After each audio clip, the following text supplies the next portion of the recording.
This is purely art.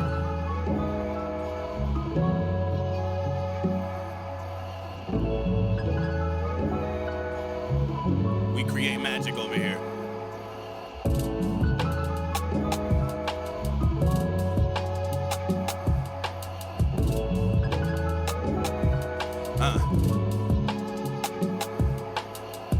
From the day that you start training, you take an oath to real life and fantasy, you upholding them both.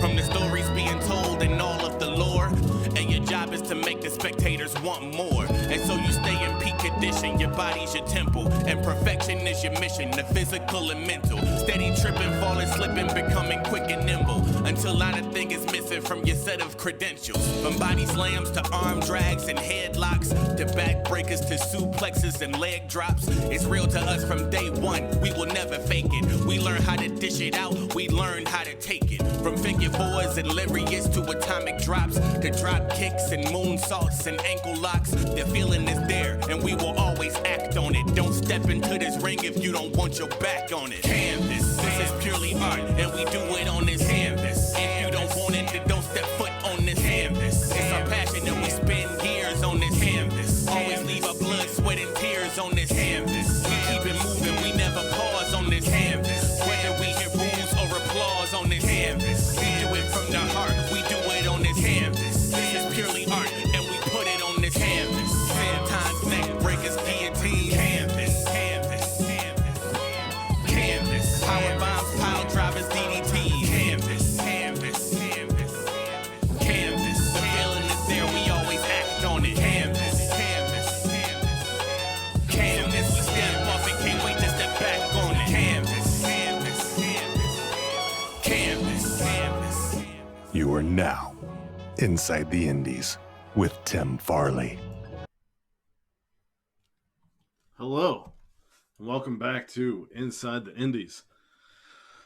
This past week, there was a plethora of independent wrestling shows like Prestige's Rise Above that I plan on watching, and Time Bomb Pro, which I believe hasn't hit IWTV yet. I believe there was an IC, the No Holds Barred show, all kinds of stuff going on. But I chose to talk about Terminus 2 and New Texas Pro Wrestling's first ever intergender event called Worlds Collide. First, I will talk about Terminus, which apparently John told me on social media was very polarizing, and I don't understand that.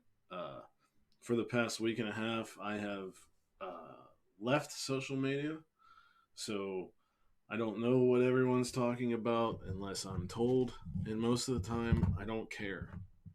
I don't care about Flip Gordon. I don't care about Control Your Narrative. I don't care about any of it. I certainly don't give a shit about Nia Jax and what she thinks about vaccines and the Ukraine. And neither should you. Piss on these people. Anyway, Terminus.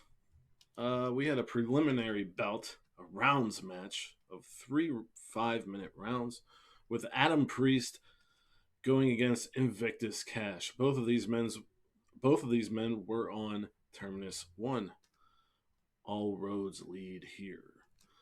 The first round was a bit of a feeling out process until Cash took over with scientific wrestling. The second round started hot when Priest ran out of his corner and attacked Cash's arm. Priest took round 2, but would meet his demise in round 3 when Cash locked in a rear naked choke. It was a 15-minute, not even 15-minute match.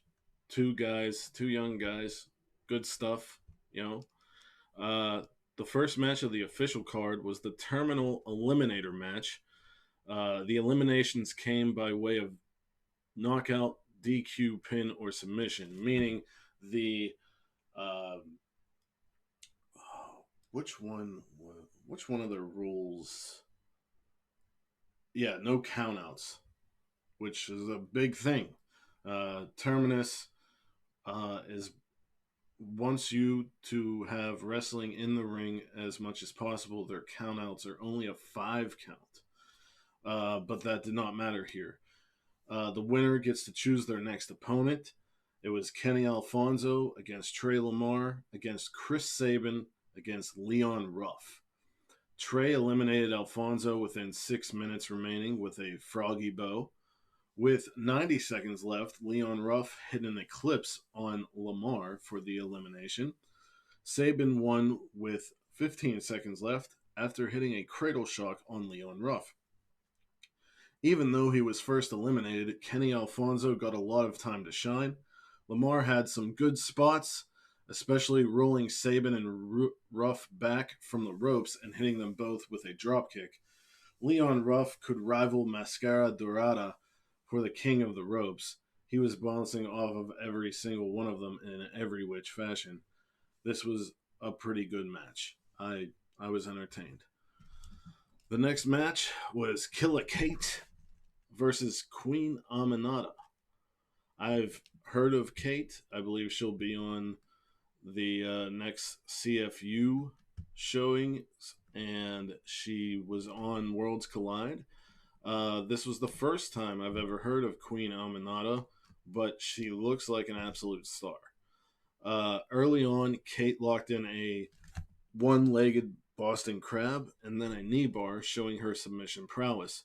Amaena got a warning for pulling Kate by the hair to slam Kate down. Amaena nearly killed Kate with a sliding boot in the corner. They traded rolling packages, and Amaena got the better of Killa Kate. I was impressed by both of these women. Next, we got a tag team match between the Buffalo Boys, Kevin Blackwood and Daniel Garcia, against Dante Caballero and Joe Keys. On Terminus, all roads lead here. Caballero and Keys were victorious against Catchpoint teammates Tracy Williams and Fred Yehai. You get fouled when you throw an opponent out of the ring. Joe Keys sent Blackwood out, but the ref didn't see. Also, like I said, there's a 5 count on the outside. Garcia really took it to Caballero for a while with aggressive holds and strikes to his limbs. Garcia and Blackwood hit Caballero with a lariat German suplex combo, but Joe broke the pin. Joe got busted open from a closed fist from Garcia while the ref's back was turned, and once Keys got in, he was on fire. Keys kept driving Garcia's face into the mat like Garcia had killed his family. With a minute and 40 seconds left, Joe Keys and Dante Caballero win with a gory special bulldog combo on Kevin Blackwood. Dante and Keys are establishing themselves as the premier tag team in Terminus. This was one of the standout matches of this show. The next match was the Professor Serena Deeb against Liza Hall.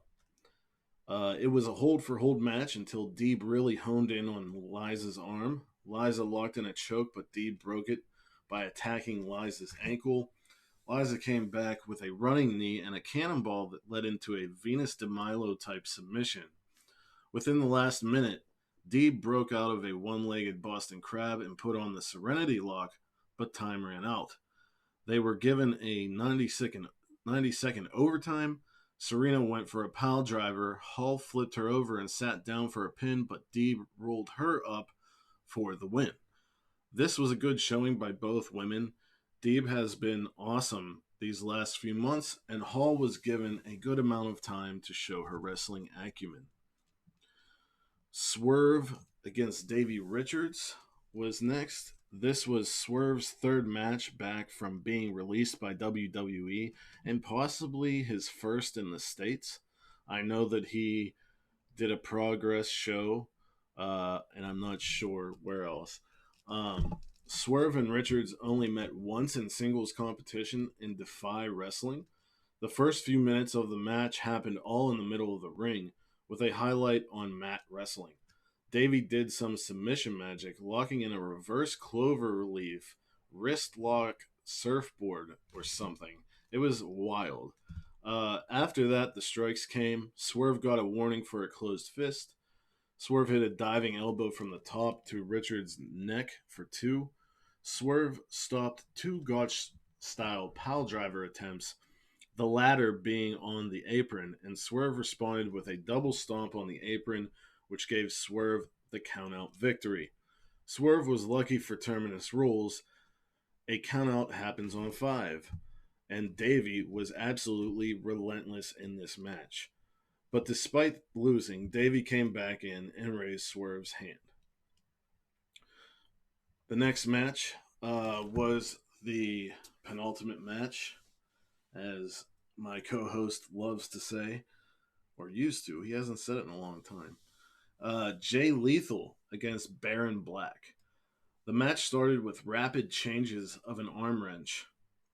It seemed they had each other's numbers until Lethal threw Baron over the rope and hit a Jericho-like drop kick, and Lethal got a warning for throwing Baron over the rope. A lot of chops exchanged in the match. Jay focused on submissions, and Baron was more into a power move game. After turning 2 figure 4s into small packages, Baron got caught, but broke it with a rope break. 25 seconds left, and Baron caught a lethal injection for the second time in the match into a crossface, but time expired. The match restarted with a 90-second overtime. On the third try, Lethal hit the lethal injection for the win. Afterward, Lethal raised Baron's hand with a sign of respect. Baron Black, who I believe is co-owners of this company with Jonathan Gresham, I could be wrong, is now 0-2 in Terminus. Before Jay raised his hand, he put out his hand for a handshake, and it looked like Baron was gonna push it away or maybe leave the ring. And I honestly thought, since this is another high profile match for him, the first being against Bandito at the first Terminus, I thought maybe he'd turn kind of heel here, but that was not the case. Which kind of was kind of disappointing. Sometimes you like to be the unexpected to happen, and sometimes you like the expected to happen. And I think that would have been made him more interesting, in my opinion. But we'll see where he goes from here. The main event was for the ROH Original World Championship, Jonathan Gresham against Santana. This match was contested under ROH Pure rules, meaning the countout was 20 seconds, and it had a 60-minute time limit. Most of the matches on this show had a 15-minute time limit. Santana took the mic and said he wasn't here to wrestle but to fight, and Gresham smirked and shook his hand. Santana would throw Gresham out of the ring, and Gresham would get back in immediately. Gresham mocked Santana by giving him his wrist. This led to Santana stopping a headlock takeover and booting Gresham to the outside. Santana followed with a tope suicida and got what he wanted, a brawl outside the ring. Santana took it to Gresham, sending Gresham into chairs. Back in the ring, and Gresham took over with the submission offense. 15 minutes in, and Santana used a closed fist for a warning. This match ruled, but 20 minutes in, as Santana and Gresham were exchanging pins, the ref, Michael Black, counted a 3 in favor of Gresham, to Gresham's dismay. Homie got fired live on Fight TV. It was hilarious. Terminus was very good, despite people complaining about the rules.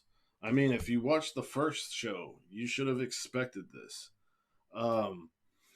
It's a breath of fresh air in a wrestling landscape that is dominated by bending and ignoring rules, and is at least intriguing and at most a great showcase of something else wrestling can be.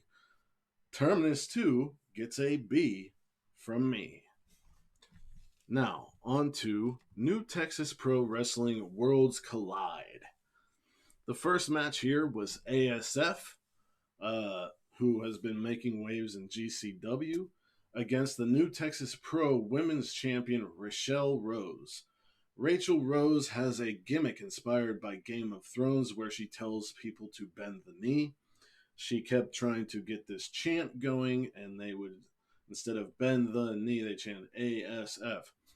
ASF went to bend the knee but swept the leg instead, then started his lucha offense.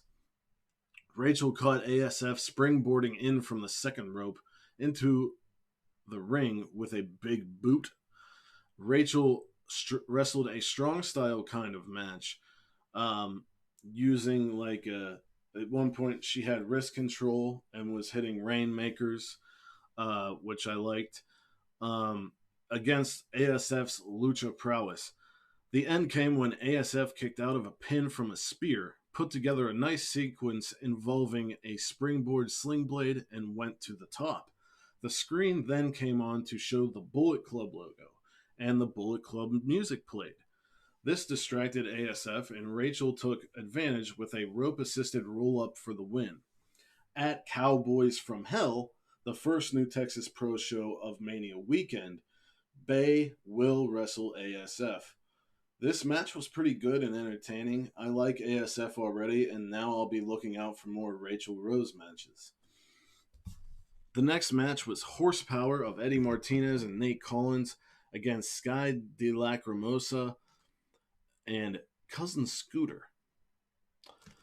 Horsepower attacked before the bell, but Lacrimosa and Scooter took over and straight up mauled Martinez for most of the match, focusing their attack on Martinez's arm.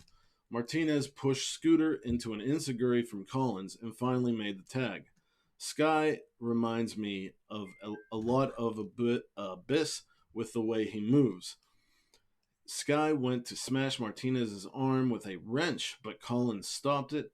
Horsepower won with a wheelbarrow codebreaker.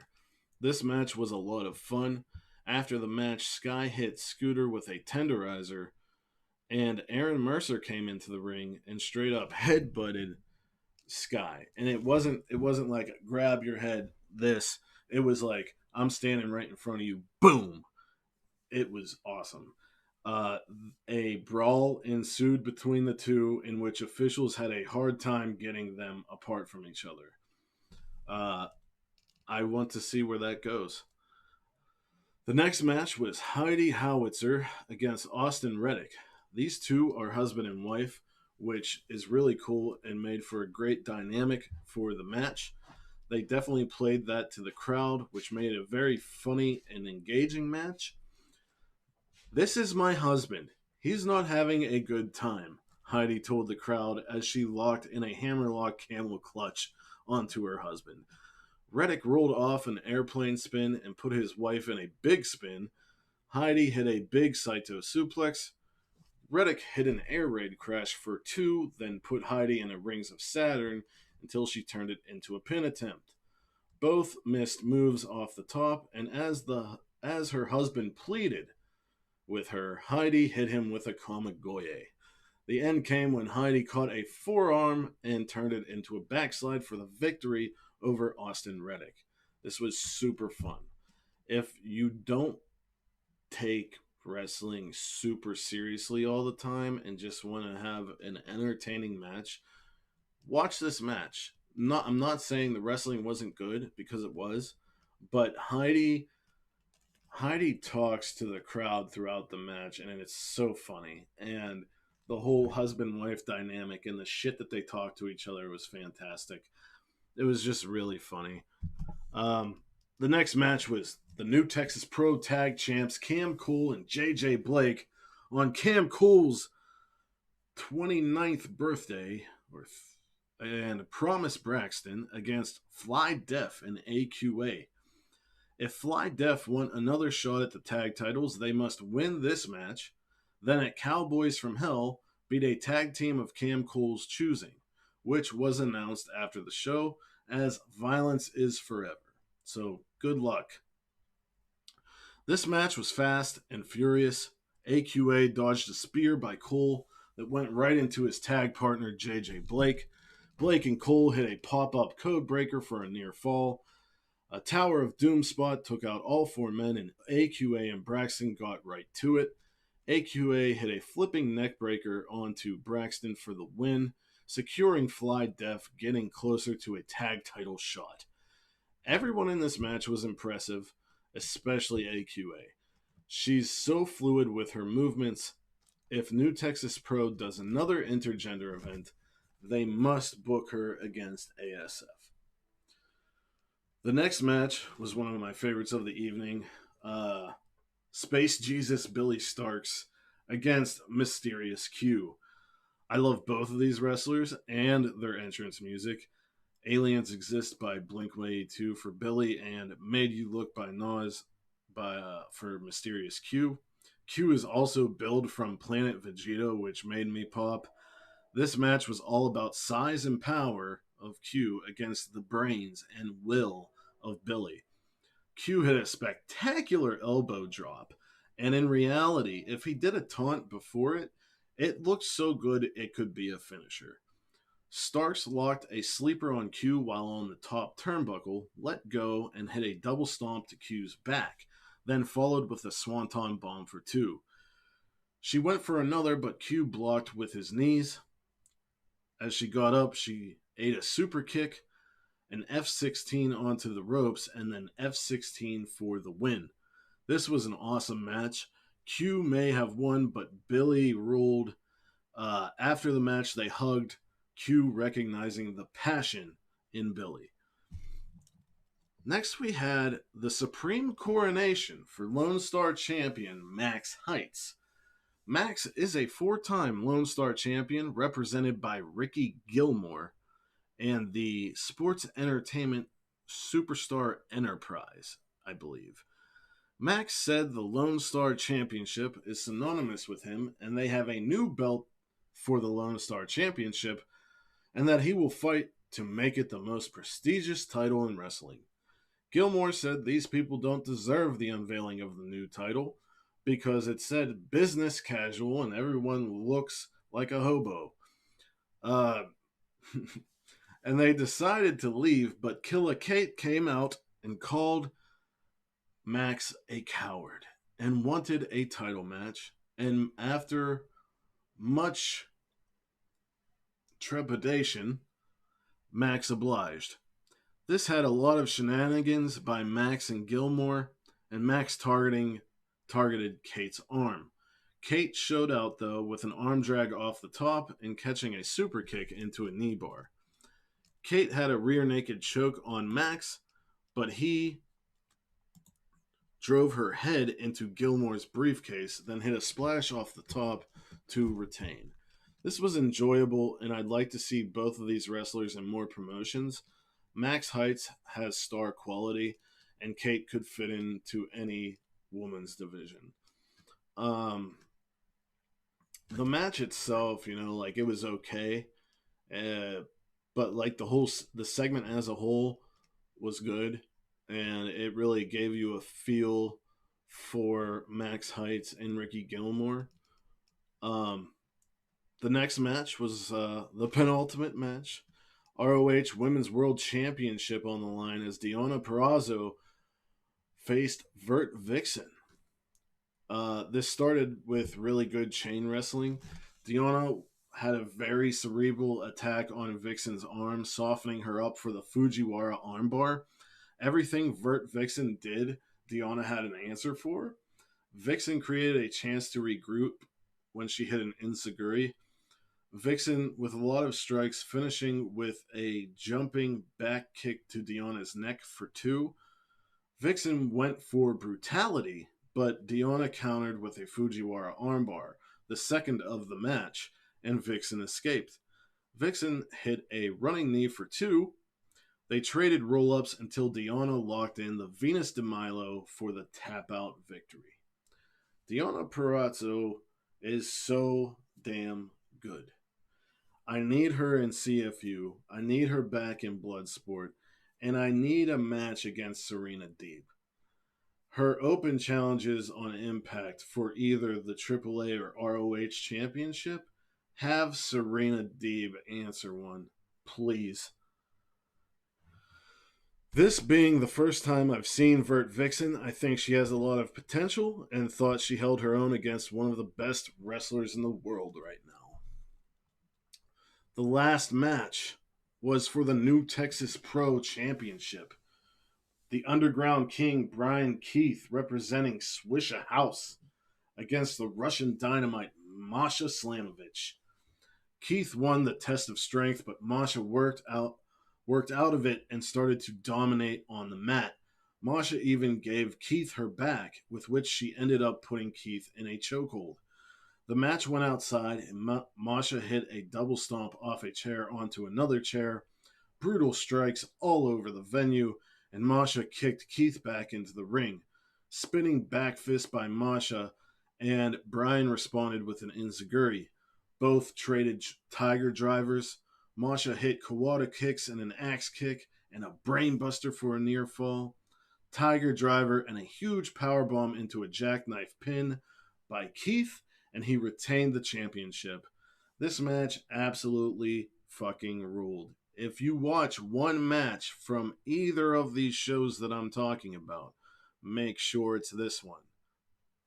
They both bowed to each other on their knees with the championship in between them in the middle of the ring.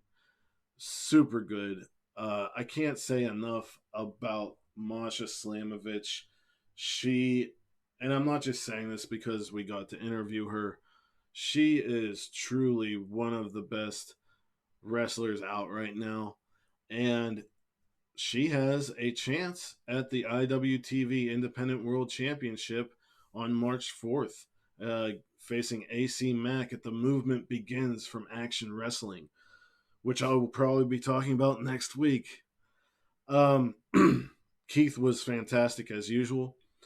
New Texas Pro Worlds Collide was very entertaining and worth the watch. There was not a moment I did not enjoy. This show gets an A. So, next week, well, what's upcoming is this weekend for Armbar Audio, I interviewed Kevin Koo on my own, like John interviewed Billy Starks. So that'll be coming out on Saturday. Sunday, myself and Chip from our Bookerman shows, and possibly John will be doing a watch-along live stream for AEW's Revolution. And next week, Inside the Indies will cover Action Wrestling's The Movement Begins and Impact Wrestling's Sacrifice. I know, is Impact an indie or not? That's up in the air, and I don't really care because I view things in tiers. I wouldn't say they're an indie, but I wouldn't say they're a top promotion. But I'm basically putting it on here because I want to watch and review it. So if you disagree with that, go kick rocks. So with that, take care of yourself, be kind, and I'll see you next time.